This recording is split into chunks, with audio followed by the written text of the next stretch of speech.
안녕하세요. 하이프로트 원장 박준성입니다. 오랜만에 영상 찍고 인사드립니다. 사실 이제 대면 상담이랑 대면으로 수업하는 아이들이 너무 많아서 정신이 없어서 그동안 유튜브를 신경을 못 썼는데요. 최근에 구독자가 거의 1000명 가까이 됐더라고요. 이 자리 빌려서 감사하다는 말씀 드립니다. 그래서 사실 지금 영상을 찍는 시점이 9월인데 얼마 남지 않았어요. 이제 9월, 10월, 11월, 12월 크게 보면은 4개월이 남은 것 같지만 중간에 우리 아이들 중간고사나 기말고사도 있죠. 그렇기 때문에 한 달 반에서 2달 정도가 빠져요. 그럼 이제 2개월에서 좀 여유 있으신 분들 3달 남으신 거거든요. 어떻게 보면 여유가 있다고 볼 수도 있고 어떻게 보면 조금 타이트하다고 볼 수도 있습니다. 따라서 이제는 정말 입시 피크이기 때문에 정말 중요한 입시 기간이기 때문에 제가 오늘 좀 핵심적인 정보를 전달해 드리려고 합니다. 일단 첫 번째는요. 이제 최근에 이런 연락을 많이 받았어요. 자기소개서를 다른 데서 완성을 했는데 혹시 면접 수업을 좀 일찍 할 수 있나요? 그러니까 면접은 저한테 듣고 싶으신 분들이 계신 거죠. 근데 이런 경우에 10 중에 7, 8은 자기소개서 다시 쓰세요. 왜냐하면 일단 첫 번째는 자기소개서를 너무 일찍 마감하려다 보니까 완성도 있는 자기소개서가 안 나와요. 대신 그분들 그걸 감수하고 면접 때 우리 아이가 말을 더 잘하게 해서 즉 말하는 연습을 더 많이 해서 면접을 잘 봐서 좋은 점수를 받고 합격하겠다라는 전략인데요. 사실 이 말은 조금 앞뒤가 안 맞습니다. 왜냐하면 아이가 말을 기술적으로 잘하던 더듬거리지 않고 유려하게 잘하는 건 중요한 기준이 아니에요. 이 아이가 어떤 답변 내용을 말하느냐가 즉 답변 내용 그 자체가 평가의 대상이 되거든요. 따라서 제 생각에는 차라리 말을 조금 더듬더라도 이 아이가 좋은 질문을 받아서 영양가 있는 답변을 하는 게 차라리 합격 가능성이 더 높아진다고 생각합니다. 그러면 좋은 질문을 받으려면 어떻게 해야 되나요? 좋은 질문을 받으려면 어떻게 해야 될까요? 궁금하시죠? 그럼 좋은 질문을 받으려면 즉 좋은 질문이라는 건 나에 대해서 지원자에 대해서 궁금해하는 질문들이거든요. 단순히 키워드나 어떤 거 문맥 하나 뽑아가지고 대충 내는 그런 형식적인 질문 말고 이 지원자가 정말 이걸 왜 공부했고 공부하면서 또 다른 경험 에피소드가 없는지 이걸 하면서 본인 진로나 본인에게 어떤 영향이나 교훈을 줬는지 이런 것들을 물어보는 질문이 좋은 질문이에요. 그러면 이런 좋은 질문이 나오려면 당연히 좋은 자기소개서를 써야 합니다. 그럼 좋은 자기소개서는 뭘까요? 나에 대해서 궁금해할 만한 즉 평가 기준에 벗어나지 않아서 감점이 되지도 않으면서 나에 대해서 구체적으로 그리고 상세하게 풀어쓴 글 그러면서도 나에 대해서 궁금해할 만하게 글을 쓰는 거예요. 이렇게 크게는 2가지나 3가지 조건을 충족해야 좋은 자기소개서라고 말할 수 있습니다. 좋은 자기소개서에 대해서 말씀을 드릴 때는 꼭 제가 가르치는 게 좋은 자기소개서다라고 말씀드릴 수는 없어요. 대신 특목고 자기소개서를 쓰는 데 있어서 정답은 없지만 분명한 오답, 잘못된 방식들은 있거든요. 제가 가르치는 건 그 잘못된 방식들을 피해서 감점이 안 되면서도 이 아이의 구체적인 생각과 고민의 흔적들, 성장의 과정들이 잘 표현될 수 있도록 도와주는 것입니다. 네, 따라서 얘기가 길어졌는데요. 첫 번째는 제가 이 영상에서 말씀드리고 싶은 건 면접과 자기소개서는 별개가 아니고 연결되어 있다는 것입니다.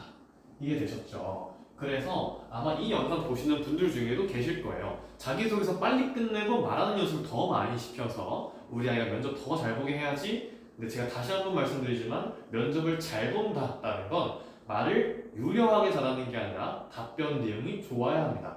답변 내용이 좋으려면 어떻게 해야 된다 했죠? 좋은 질문이 나와야 돼요. 우리 아이한테 정말 근본적으로 궁금해하는 질문들이 나와야 됩니다. 질문들이 나오려면 좋은 자기소개서를 써야겠죠. 따라서 제가 아니더라도 다른 곳에서 좀 여러 군데 상담을 받아보세요. 그러면 아마 공통적으로 하는 얘기들이 있을 겁니다. 그런 것들을 좀 참고해서 수업 안 들으셔도요. 그런 것만 참고해도 자소서 쓰는데 큰 도움이 되거든요. 그래서 이 점 참고하시면 좋겠고요. 제가 그 다음으로 말씀드리고 싶은 건 자기소개서를 쓰는 데 있어서 뭔가 무작정 노트북이나 아이패드 켜서 글부터 쓰려는 아이들이 있어요. 근데 그러면 안 되거든요. 그러니까 자기소개서를 작성하기 전에 먼저 거쳐야 되는 순서는 제가 지난 영상에서 수도 없이 말씀을 드렸어요. 뭐다? 기획을 해야 된다고. 기획 그 다음에 작성을 하는 거예요. 그러니까 실질적으로 자기소개서 글을 작성하는 건 두 번째 단계인 거예요. 근데 두 번째 단계부터 뛰어든다고요. 이게 무슨 말이냐면 수영을 하기 전에 내가 이거 스트로크 하는 거, 그 다음에 발을 이렇게 휘젓는 거, 그 다음에 음파 하는 것도 모르고 준비 운동 안 한 상태로 수영장에 뛰어든 거예요. 수심 2m에. 마찬가지로 자기소개서 쓸 때는 이 첫 번째 기본 원칙, 기본 단계를 거쳐야 되는데 그게 기획입니다. 기획이라는 건 내가 자기주도학습 부분에 어떤 활동을 쓸지, 그 다음에 뭐 지원 동기, 입학 후계획, 졸업 후계획, 인성, 이것들은 어떤 에피소드로 어떤 키워드로 어떻게 풀었을지를 먼저 정하시라고요. 그 다음에 그게 큰 틀이 잡히면 그 다음에 작성을 하시면 좋겠습니다. 그래서 물론 이제 제가 가르치는 아이들은 제가 이렇게 수업을 다 하기 때문에 이렇게 써요. 근데 수업을 저한테 안 들으시더라도요, 제발 자기소개서 작성하실 때는 이 순서를 지켜서 꼭 쓰시면 좋겠습니다. 그럼 저조라고 쓰는 게 아니라 아이 입장에서 제일 좋거든요. 그래야 자기소개서를 쓰는데 단축이 됩니다.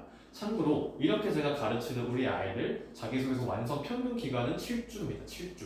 올해 더 빠른 아이들은 4주에서 5주면 완성이 되고 뭐 늦은 친구들이 한 7, 8주 정도 됩니다. 그래서 타 학원에 비해서 상당히 빠른 편이거든요. 자, 그 다음에 제가 세 번째로 말씀드리고 싶은 건 자기소개서를 쓰기 전에 또 하나가 있어요. 그러니까 이거는 형식적인 측면인 거고 내용을 우리가 본질적으로 작성하기 전에 먼저 해야 될 게 있어요. 그게 뭐냐면 빨간색으로 쓰겠습니다. 주요에서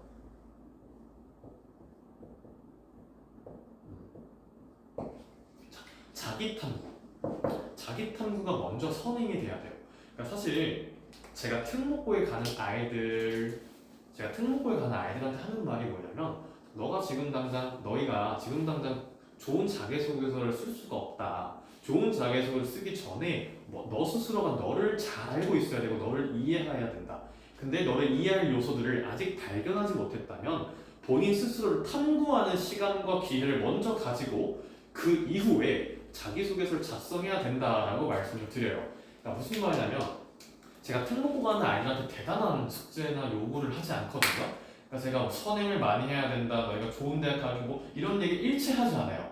너희가 너 스스로를 발견하고 자기 탐구를 하고 그래서 최소한 본인이 어떤 분야에 관심이 있는지, 본인이 뭘 좋아하는 사람인지, 더 나아가서는 뭐 일시적이지만 가장 큰 관심의 정도가 있는 진로 정도를 발견해 오라 그래요. 즉 자기 탐구를 먼저 시킵니다. 그 이후에 그것과 관련한 학습 사례들을 뽑아서 자기주도 학습이나 입학 후 계획쯤에 풀어 쓰는 거예요.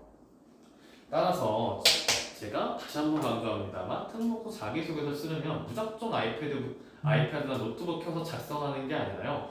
곰곰이 생각해 보세요. 나는 어떤 사람인지, 내가 특정 분야에 반복해서 어떤 학습을 하고 있는 건 아닌지, 예를 들어서 예술이면 예술, 어떤 친구는 외교면 외교, 어떤 친구는 메디컬이면 메디컬, 이처럼 본인이 특정 분야에서 꾸준히 공부해온 흔적이다, 혹은 본인이 꾸준하게 뭐 찾아본 기록이라던가, 아니면 본인의 일상 경험을 살려서 본인이 어떤 걸 좋아하는지 이것들을 정리가 된 이후에 그 다음에 자기소개서를 쓰시면 좋겠습니다. 네, 그래서 오늘은 간략히 영상을 찍어봤는데요. 자기소개서를 쓰시는 우리 모든 학생들이 이 영상을 보고 도움을 얻어갔으면 좋겠습니다. 그럼 저는 이만 또 수업하러 가보겠습니다. 감사합니다.